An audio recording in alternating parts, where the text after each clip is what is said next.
بسم اللہ الرحمن الرحیم نحمدہ ونصلی علی رسولہ الکریم۔ محترم ناظرین و سامعین، السلام علیکم ورحمۃ اللہ وبرکاتہ۔ آج ہمارے پاس جو سوال پہنچا ہے وہ سوال یہ ہے کہ نماز مغرب سے پہلے جو 2 رکعتیں ادا کی جاتی ہیں ان کی کیا حیثیت۔ سب سے پہلے یہ بات یاد رکھیں کہ کسی بھی عمل کا سب سے پہلے یہ دیکھا جاتا ہے کہ اس کی حیثیت کیا ہے۔ کیا یہ فرض ہے، کیا یہ واجب ہے، کیا یہ سنت موقدہ ہے یا غیر موقدہ ہے یا مستحب ہے یا مباح ہے، اس کی حیثیت کیا ہے۔ تو یہ جو 2 رکعتیں ہیں ان کی زیادہ سے زیادہ حیثیت ایک مستحب عمل کی ہے، اس سے زیادہ نہیں ہے۔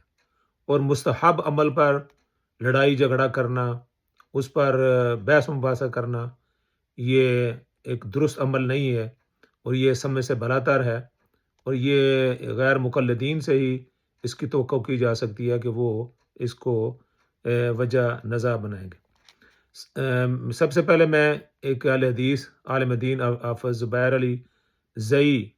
ان کی بات نقل کرتا ہوں، جس سے اس حدیث کے بارے میں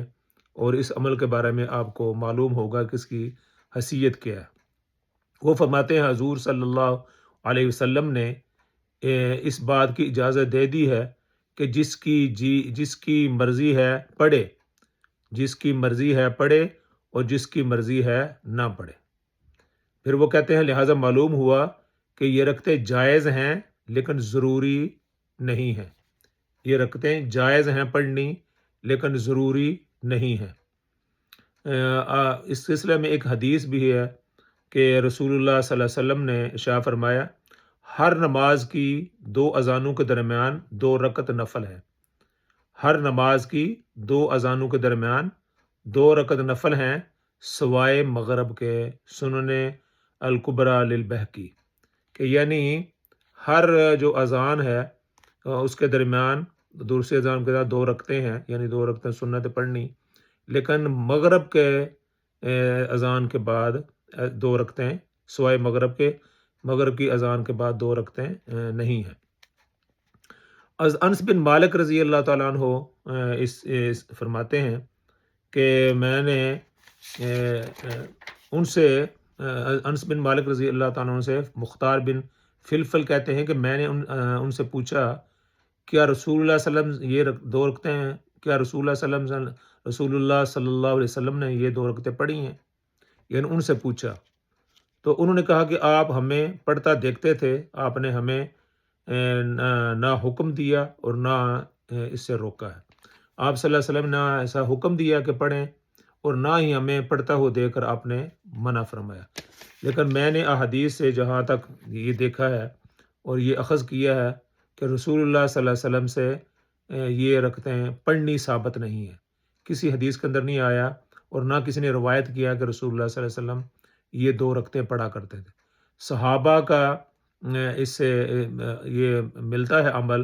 کہ وہ کہتے ہیں کہ ہم جو ہے نا یہ 2 رکعتیں پڑھ لیا کرتے تھے، لیکن رسول اللہ صلی اللہ علیہ وسلم سے یہ پڑھنی کسی جگہ بھی ثابت نہیں۔ اسی طرح ایک اور حدیث کے اندر آتا ہے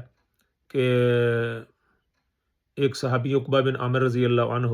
وہ کہتے ہیں کہ ہم علی عہد رسول اللہ صلی اللہ علیہ وسلم انا کنا نفعلہ علی عہد رسول اللہ صلی اللہ علیہ وسلم، ہم رسول اللہ صلی اللہ علیہ وسلم کے عہد کے اندر یہ 2 رکعتیں پڑھ لیا کرتے تھے۔ تو فقلت ما یمنعک، ایک صحابی کہتے ہیں کہ اب آپ کو کس چیز نے منع کیا، اب تو یہ نہیں پڑھتے آپ؟ تو انہوں نے کہا الان قال الشغل، اب میں نہیں پڑھتا کیونکہ مصروفیت کی وجہ سے، یعنی کوئی یہ ضروری عمل نہیں ہے جس کو صحابہ اکرام نے بھی ترک کر دیا تھا۔ وہ کہتے ہیں کہ یہ ضروری اس لیے صحابہ نے اس کو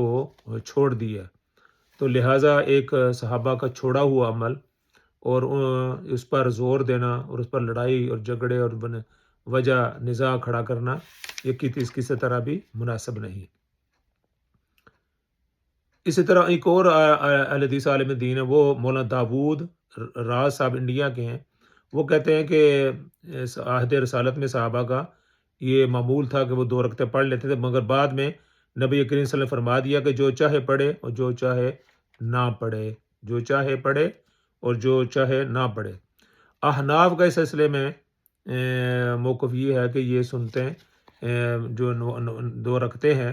ان کا یہ جواز نہیں ہے،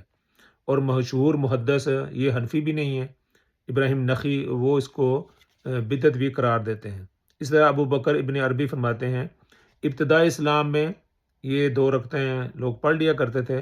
مگر پھر تعجیل حکم کی وجہ سے لوگوں نے ترک کر دی، یعنی جب یہ حکم آ گیا کہ مغرب کی نماز میں جلدی کرو تو پھر جلدی کی وجہ سے یہ جو رکھتے ہیں وہ صحابہ نے ترک کر دی تھی۔ تو ایک متروک عمل کو، منسوخ عمل کو یہ اس کو بڑھا چڑھا کے بیان کرنا، اور جو ہے نا وہ آگے آگے کھڑے ہو کر، صحابہ کے بارے میں آتا ہے کہ اگر وہ کوئی پڑھنا بھی چاہتا تھا وہ کسی جو پلر ہوتے ہیں ستون کے پیچھے کھڑے ہو کر پڑھ لیتے تھے، لیکن آج جو غیر مقلدین ہیں وہ سب سے پہلی رکعت میں امام کے پیچھے آ کر یہ شروع کر دینے کہ صحابہ کا یہ عمل نہیں تھا، اگر وہ پڑھنا بھی چاہتے تھے تو وہ ایک طرف ہو کر چھپ کر ایک کسی جو پلر ہے اس کے پیچھے ہو کر وہ پڑھ لیتے تھے، لیکن آج کل ان کا معمول اس کے برعکس ہے۔ تو لہٰذا بہرحال اس پر یہ لڑائی جھگڑا کرنا اور ایک شرارت پیدا کرنا یہ کسی طرح مناسب نہیں ہے۔ ایک بات جو غیر مقلدین کرتے ہیں وہ یہ ہے کہ یہ اگر رکھتے پڑھنی بھی ہوں تو اس کا حکم ہے کہ نماز اذان کے بعد نماز سے پہلے، لیکن جو غیر مقلدین ہیں اور جو نئے نئے بچے غیر مقلد بنتے ہیں تو پھر وہ ابھی سورج جب غروب ہو رہا ہوتا ہے، ابھی اذان بھی نہیں ہوتی، مسجد میں آتے ہیں تو وہ یہ رکھتے ہیں شروع کر دیتے ہیں، اور یہ شریعت نے صاف طور پر ایسے وقت میں نماز پڑھنے سے منع کیا جب سورج نکل رہا ہو یا سورج استوا پر ہو، سر کے اوپر ہو، اور اسی طرح جب سورج غروب ہو رہا ہو تو اس وقت نماز پڑھنی ممنوع ہے۔ تو یہ ممنوع وقت میں آ کر دو رکعتیں شروع کر دیتے ہیں، اور یہ شریعت کی صریحاً خلاف ورزی ہے۔ اگر کسی نے پڑھنی بھی ہو وہ علیحدہ کسی جگہ چھپ کر کسی ایک طرف ہو کر وہ پڑھے تو پھر بھی اس کی کوئی گنجائش نکل سکتی ہے۔ تو لہٰذا یہ ایک مستحب عمل ہے ان کے نزدیک، تو اگر مستحب عمل پر لڑائی جھگڑا کرنا اور فساد کرنا یہ مناسب نہیں ہے، لیکن بہرحال ان کی فطرت ہے، انہوں نے یہ کرنا ہی ہوتا ہے، ان کو کوئی لڑائی جھگڑے کا اور فساد کا، لوگوں کے درمیان اختلاف کا موقع چاہیے تو وہ اس کو جانے نہیں دیتے۔ اللہ تعالیٰ ان کو سمجھ عطا فرمائے۔